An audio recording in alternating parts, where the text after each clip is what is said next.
The Masters is obviously on the horizon, and you made an incredible comeback there last year. How did you do that, given what had all taken place, to be able to raise your game and perform the way that you did, finishing fourth? I still don't know how I did that. I still don't know how I did that. I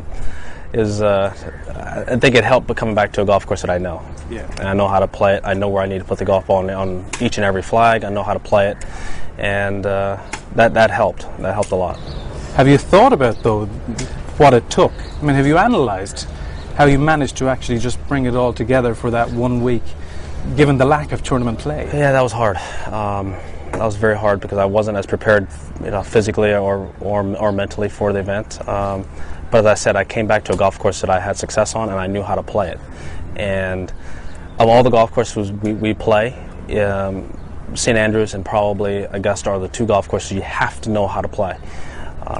You just can't go out there and just hit the golf ball and expect to shoot good numbers. You have to know how to maneuver yourself around the golf course, and coming back to Augusta was nice in that regard. What about when it comes to the Masters now, and you talk about these young bombers who are out on tour? Do you think they're going to have to change Augusta to cope with them in the future? Well, I think they've done that. They've certainly put in more length. They've added the second cut. They've cut the grain now into us instead of down grain, or even split grain like they used to. The fairway length has increased. They don't cut the grass as tight as they used to. All this to slow the ball down, and for it to force us to hit longer clubs into the greens. And they've done that. And if you look at the scores, it reflects that. They haven't been as low. On Sunday, they do move a few tees up on the back nine to try and get us a chance to make some eagles or make some more birdies.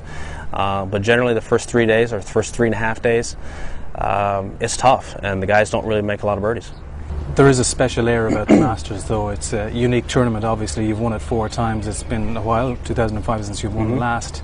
How badly do you want to win another green jacket? Always. I mean, that's something that's it's fun to win that tournament. And I've enjoyed my wins in the past, and it's a lot of fun. I'm going to tell you what, it's fun coming up to 18th green when I knew I was going to win versus when I have to do something in order to win. To enjoy that walk up to 18 is unlike any other place.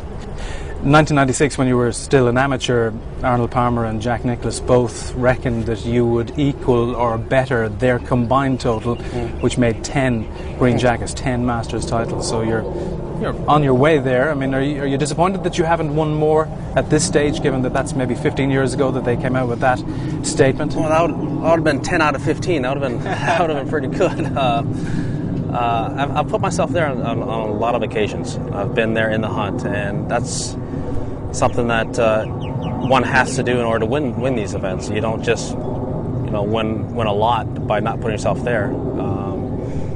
And for instance, Jack's been there more times than any other person. He has so many seconds, and the reason why he has so many wins, he was there more than anybody else. That's what you have to do. You obviously relish, though, being in contention for a Masters, and you've come close on many Sundays since your last win in 2005. Any regrets about some of them that may have slipped by? Absolutely. The year that my dad passed away, I pressed too hard on that back nine, trying to make more putts because I knew that was my last tournament my dad ever watched me play. Yeah. And I made certainly too many mistakes on the back nine, and it cost me a championship. And that's something I always remember. And certainly if there's one I do regret.